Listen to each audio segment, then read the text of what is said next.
Lillahi wa inna ilaihi roji'un.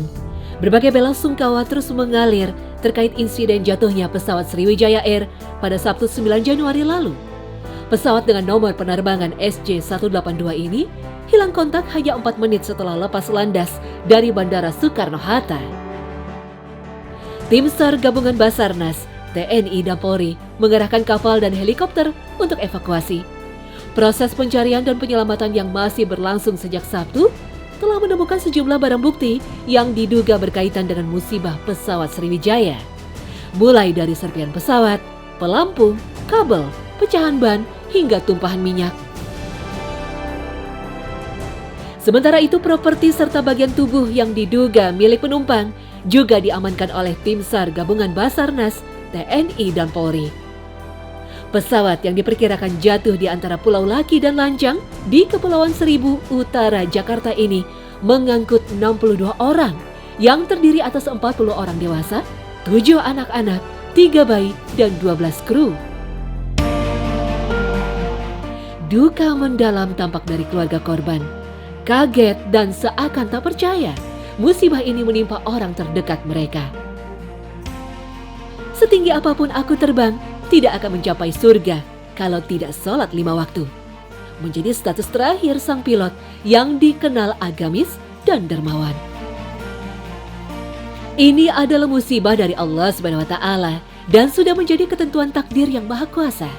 Karena tak ada musibah apapun kecuali sudah menjadi ketentuan dari Allah SWT.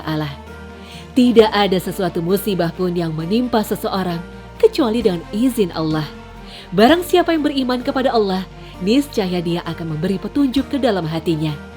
Dan Allah Maha mengetahui segala sesuatu. Quran Surah At-Taghabun ayat 11.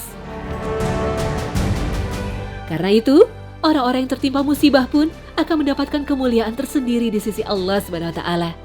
Apalagi jika sampai meninggal dunia, Allah SWT akan mencurahkan pahala yang tak terkira. Bahkan kelak di hari akhirat dan timbangan amal, di saat kekhawatiran dan ketakutan menyelimuti seseorang saat ditimbang amalnya, orang tiba-tiba dikejutkan dengan fakta yang tidak diperhitungkan sebelumnya. Ternyata musibah yang dialami seseorang justru meringankan timbangan di akhirat. Nabi SAW pernah bersabda, timbangan-timbangan akan dipanjangkan pada hari kiamat. Lalu para ahli salat didatangkan dan dipenuhi pahalanya sesuai timbangan. Para ahli puasa juga didatangkan, maka mereka pun dipenuhi pahalanya sesuai timbangan. Kemudian didatangkan para ahli sedekah, maka mereka pun dipenuhi pahalanya sesuai timbangan. Lalu didatangkan para ahli haji, maka mereka pun dipenuhi pahalanya sesuai timbangan. Lalu didatangkan orang-orang yang biasa tertimpa musibah, maka timbangan tidak dipanjangkan untuknya.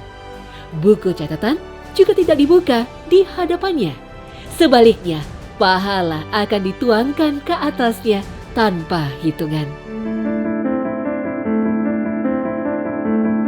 Hal serupa juga diriwayatkan oleh Abu Nuaim dari Ibnu Abbas radhiyallahu anhu dari Nabi SAW. Beliau bersabda, orang yang mati syahid akan didatangkan pada hari kiamat, maka timbangan dipanjangkan, lalu didatangkan pesedekah, maka dipanjangkan timbangan. Lalu didatangkan orang yang biasa tertimpa musibah, maka tidak dipanjangkan timbangan untuknya.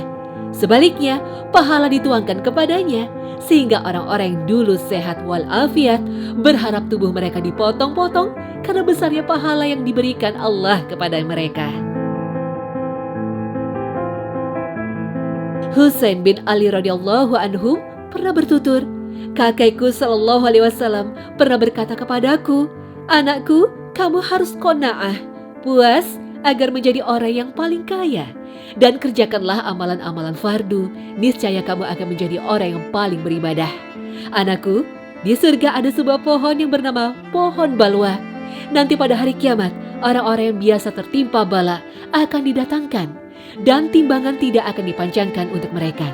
Tidak pula akan dibukakan buku catatan amal. Sebaliknya, pahala akan dituangkan kepadanya. Beliau SAW kemudian membaca, hanya orang-orang yang bersabarlah yang disempurnakan pahalanya tanpa batas. Abu Umar menyebutkan tentang maksud dari firman Allah SWT, dan kami meletakkan timbangan keadilan pada hari kiamat. Bahwasannya amal seorang laki-laki akan didatangkan dan diletakkan dalam panci timbangan pada hari kiamat, lalu panci kebaikannya lebih ringan.